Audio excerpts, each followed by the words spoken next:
So I wasn't expecting this to be a thing for today, considering that it is currently, by the time you're watching this, December 24th. So it's Christmas Eve, which means tomorrow is Christmas Day. People are going to be waking up in the morning. They're going to be spending time with the family, opening presents and all that stuff. So I wasn't really expecting there to be another episode for this week, but turns out there actually was. And obviously I already kind of knew going into it what it was going to be about. And it was going to be basically just like the final conclusion of all of the action going on. Now, we've reached the finale of the first half of the season, and now we're going to be watching pretty much the aftermath of everything that happened. The aftermath of this Paranormal Liberation War arc, and man, just everything that's happened, everything that has been revealed for all the characters, and all the death and destruction that has been caused by the villains. It's kind of crazy, and I wanted to see more of like the aftermath of this war arc, but instead the first half was just like, yeah, we're gonna focus on Mr. Compress and give a little bit more context to his backstory, and then that's kind of it. And if you watched my YouTube short a couple of weeks back, then you already know that I don't really care about Mr. Compress, and yeah, maybe that was sort of just due to the fact that I thought he was just like a background character, a supporting character, which he even admits to the audience himself in the episode. But like, even if we knew more about his backstory, I wouldn't have really cared all that much, right? Like, his backstory is that he's the great-great-grandson of a Robin Hood-esque hero character. And that's basically it. That's all you really learn about him in the episode. That he really likes to put on a performance, and that he's the great-great-grandson of some fucking guy who basically acted as Robin Hood. And that's it. That's all you really learn about Mr. Compress. I still don't care about Mr. Compress at all, and I don't like him very much. He's just one of the supporting characters who just doesn't really do anything. And yeah, he does a lot in this episode because he gives the opportunity for Spinner and Shigaraki to be able to escape with the remaining Nomus that they have left, but that's pretty much all that happens. We get to see some cool action shots of everyone trying with the last of their strength to be able to stop Shigaraki from escaping. Even Midoriya, who manages to somehow muster up whatever strength he can. And there's a little moment with him where he recalls back when they were swallowed up by One for All and All for One, and he looked at Shigaraki's eyes, and even though he can't forgive him for all the death and destruction and the people that he's injured just in this short amount of time, but regardless of the fact that he's already done so much beforehand, even before this entire war arc just happened, he saw Shigaraki and he looked like he had the eyes and the face of someone who wanted to be rescued. And, because realistically, Shigaraki never wanted to be in this position.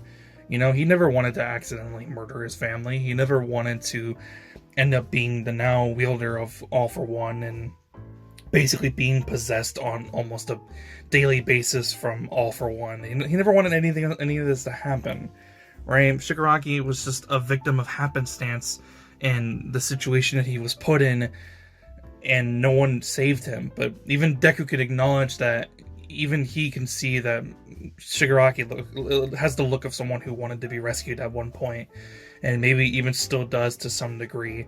But now he's just a cold-blooded killer who needs to, be stopped in any way possible. And yeah, basically this is just like the conclusion of all the death and destruction that has happened throughout this entire war arc. I feel like the heroes have lost a whole lot more than they've gained. Sure, they incapacitated and stopped as many villains as possible, and sure, the villains were hurt to some level of degree, but at the end of the day, really, the heroes lost a whole lot more. Like, every single hero that participated in this are either severely wounded, injured in some capacity, but not super severely, or have outright been killed. Like Midnight. Midnight is no longer around. She's now dead, right? Not Todoroki. Endeavor is severely injured. A lot of the heroes from Endeavor's agency are either dead or injured. A whole bunch of heroes, they don't even have a body anymore because Shigaraki uses decay on them. Makia mowed down through a whole bunch of innocent civilians in city streets and either destroyed their homes, destroyed a whole bunch of buildings, and also, of course, along the way, killed a whole bunch of innocent civilians.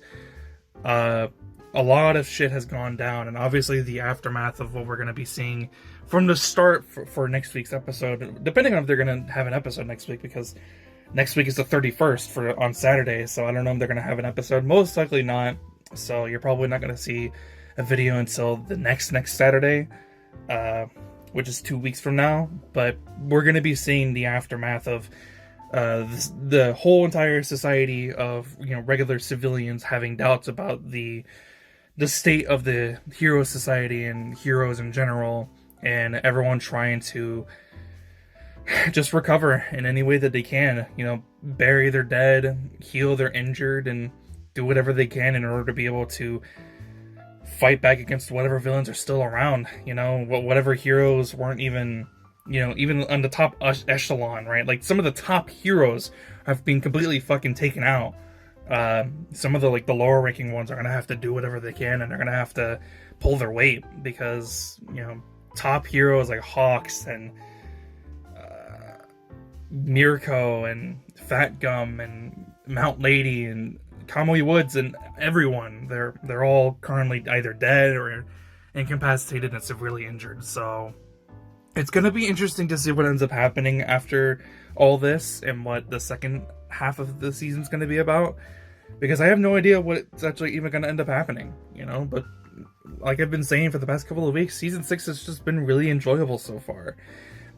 This first half has just been so good, and I've enjoyed so much of it, and this has just been a huge highlight and for me, for My Hero Academia. It feels like it's been a while since we've had a really good season, because as I said, it kind of feels like the last season that we had like a really good one was like season 2.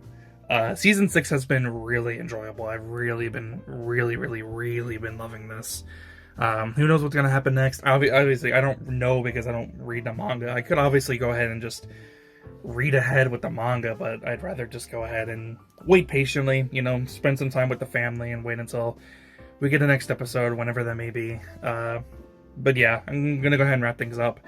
The next video might be a Boruto review, because maybe they're gonna have one on Christmas Day. It'll be surprising to see if they actually decide to do that.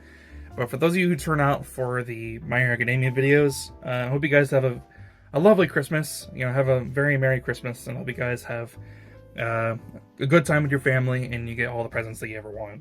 But besides that, you'll probably not be hearing me much until the new year. But if you want to see me, you know, have a conversation or whatever, go follow me on Twitter, go talk to me on Twitter, and I'll be down to have some interesting conversations. But regardless, yeah, that's pretty much it. If you liked the video, be sure to leave a like. If you want to see more, please be sure to subscribe. I'll see you guys next one. Have a happy new year. I'm out. Peace.